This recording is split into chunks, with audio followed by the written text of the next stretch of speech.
Right, hello people. It's been quite a while since I've narrated something, at least 2 to 3 weeks. I've gotten to the point Xerxes has gotten at, he's been playing Pokemon for quite a bit, and every time he thinks, oh, I might play some, he just views it with sort of contempt and laziness. But Pokegum, good old Gummy, asked me to be an E4 member on a chat that he goes to because they needed one. I was like, okay. So I made a random team. On paper it's incredibly generic, and it actually, I quite like it. It functions nice in the middle of the road kind of way. There are a couple of interesting ideas in there, and a couple of little golden oldies. I've got a Restock Politoed, Taunt DD Gira, which I love so much, but I didn't get a chance to use in this match. A normal Gym Extreme Speed Dragonite, Max Attack Adamant, a knockoff Ferrothorn. Yes, people, I'm using a Ferrothorn. That's how struck for ideas I was. A Scarf Mien Shao, because I've never used one before, and a Analytic Magnezone, which comes into play hugely. Anyway, I lead off with my Scarf Mien Shao, he leads off with Scarf Landorus. Now, I'm really worried because I know Scarf Landorus run Jolly, or Hasty, or whatever the fuck it is, and my Mien Shao is Lonely, so I'm going to switch out because I don't want to take an EQ to the face. I'm going to go to Pharaoh, and he's going to switch out fearing that my Hidden Power Ice and go to Skarmory, and I'm like, huh. So we both had exactly So now I'm here, and I don't really want Skarmory getting lefties because I want Magnezone to just, get a nice clean one-shot, because Analytic, Rain, Thunder, Stab, yeah, dead things. That's what I want. So I'm just going to go for a knockoff. It's knockoff Leech Seed, Stealth Rocks, and Power Whip. Yeah, I know. It's a max defense set. I've never used one, and I'm using my Restock Politoed as special wolf. So I was like, yeah. But he's going to whirl me into Dragonite. And I can't do anything because I don't have Fire Punch. I have Roost. I have no bulk, but I just wanted Roost because multi-scale means I can beat the crap out of a lot of other things, so hooray. But I'm going to go into Magnezone. I'm going to see how he wants to play it. He's going to keep going Whirlwind. And so from this I can assume that he is really, really scared of the Magnezone. He really wants his Skarm alive because he knows that if Magnezone comes in, he's done. Thunder to the dome, he dies. So I know he's going to keep thinking that I'm going to keep, he's got to try and play around that. When I told him at the end of the match, I don't have Magnet Pull, I have Analytic. And he was like, oh, fair enough. So I use that against him. So I'm kind of doing little mind games here. But at the moment, I'm playing really predictably. And I go into Mien Shao, he catches me on a T-Wave, and I'm like, piss, well played. But at the moment, like I say, because I haven't played in a while, I was playing predictably, and I thought, well, I may as well keep playing predictably, because that's what you've seen me doing. And I've noticed from him that he's predicting all over the fucking shop, so I'm going to try and use that against him. But he's going to switch into Dragonite. I'm just going to go U-turn, because if Celebi stays in, I'm going to kill it. I do get a crit. That might have mattered depending on how much the multi-scale does, but or the multi-scale takes away from the U-turn. We'll see. He looks like a bulky D-Knight because he has lefties. But since my multi-scale is still active, I'm going to go into my Dragonite. And what I'm effectively saying is, right, if you want to switch into Skarm, fine, no worries. But the switch to Skarm is so obvious, and that Magnezone is still there, I'm predicting him to stay in. I'm just going to go for Adamant, Dragon Claw, and I'm just going to one-shot him. So, just, the thing that really he was a good player, he made some good plays, and, he swallowed his pride when it came to the end of it. But, that one thing, if he hadn't have just focused on that Magnezone Skarm, if he'd have just, because his Skarm really didn't come into play that much in the game at all, but because he was so scared that I just go into Magnezone, it's done, he kept trying to make that thing. Here again, after killing the Dragonite, he goes into Skarmory. It's like, I'm just going to stay in. If I Dragon Claw and he Whirlwinds, I get a little bit of damage. If he switches out, I get a lot of damage on whatever he brings in. And he is actually going to switch out and go into his Tyranitar, predicting the Magnezone again. If he'd have just, not had that huge crippling fear of Magnezone, he would have done a lot better. But he was still a good player. And I can understand why. Again, Skarm is a really pivotal wall in a lot of teams. But again, my Magnezone is Analytic. Because I thought everyone knows that Magnezone's going to have Magnet Pull. So why run it? There's no point. So here, it looks like I'm a banded Dragonite because I have no lefties. So I think, okay, I'll just pop an EQ in his face. No problem here. Here I do know that he is going to switch out because he needs to win that Weather War, but I am just going to go for a Dragon Claw again, just cause.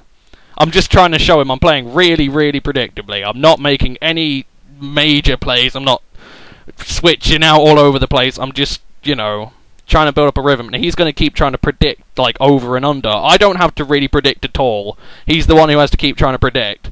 But here he's going Whirlwind again, predicting the Magnezone, fine.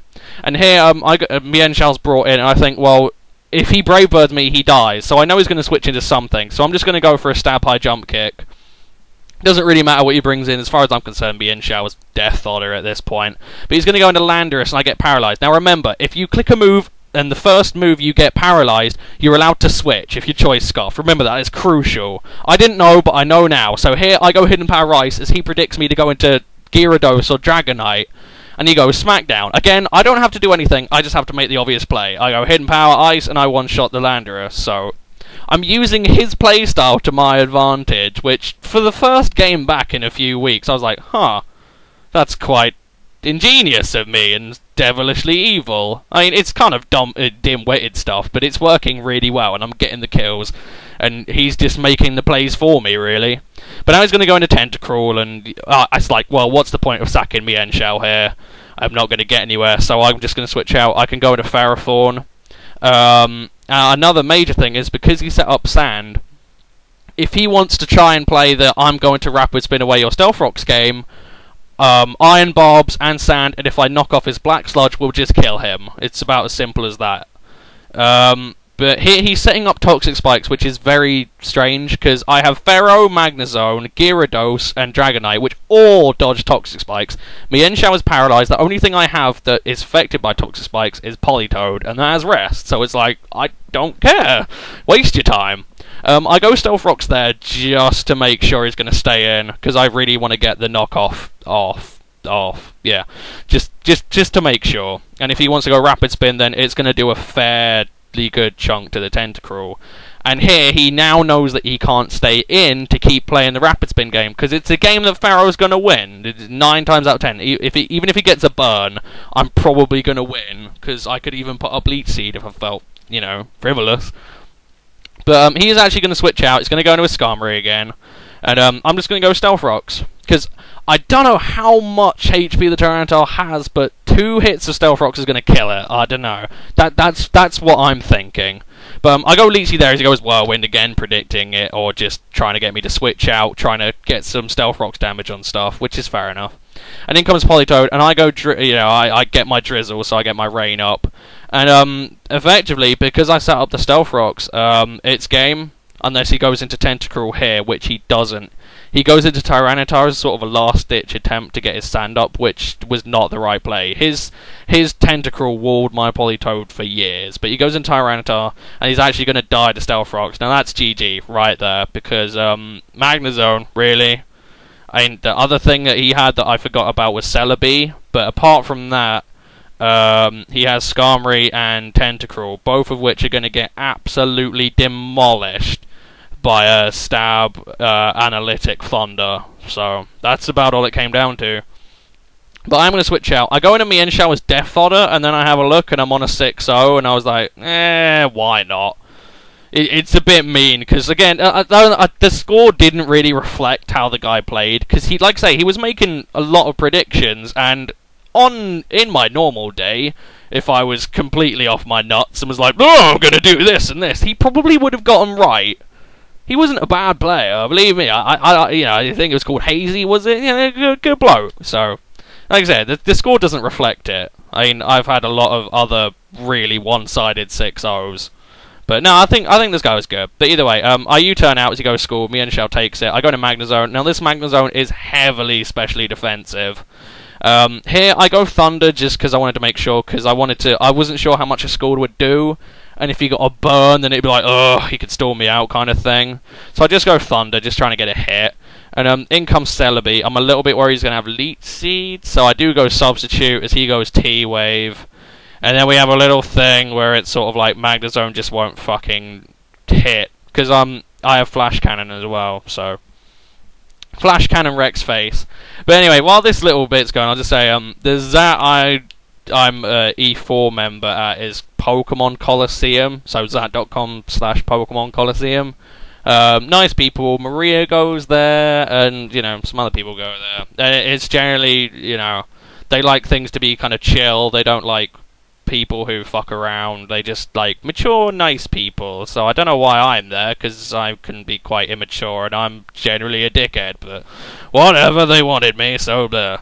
But yeah, if you just want to go there, you can battle me. You've seen this team, so you kind of know my gig. But I don't really care. But there's it's okay.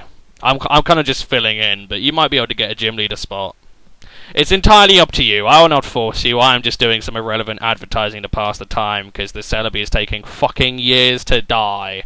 But no worry. Here I just get a crit flash cannon. I really wanted to see how much an analytic boosted flash cannon does. However, I think it's the same as just a life orb flash. I think analytic is 30%, 33%. So I think that's the same as life orb. So, at the end of the day, it's kind of irrelevant. But I do love... It's some lovely mind games with this Magnezone. Because a lot of people are really just immediately going to assume Magnet Pull. I cannot switch Scarm into that. And you can really use that against them. Use that to your advantage and just play around them, get into their head, which I really love. So, I like this Magnezone a hell of a lot. The other thing I like is, I say, Taunt DD Gira. It's kind of bland. It's a bit, sort of middle-of-the-road stuff. But it's really fun to use, and it's just a lot of, it's kind of, because it's really bulky and quick, it's just really fun to just crush people into the ground, because they can't Toxic, T-Wave, Wisp, they can't do anything, and you can just keep slowly DDing up, just turning the thumb screws till you win, but that's a lot of fun. The Dragonite's kind of okay. Like I say, the normal gem extreme speed is just so I have some mega priority in case I really need it, and it kind of, pretends to be banded. The Politoad's boring, rest talk. The Pharaoh's just there because I need a physical wall, and I've never really used one apart from the VGC 2012 one. Oh, remember how well that went?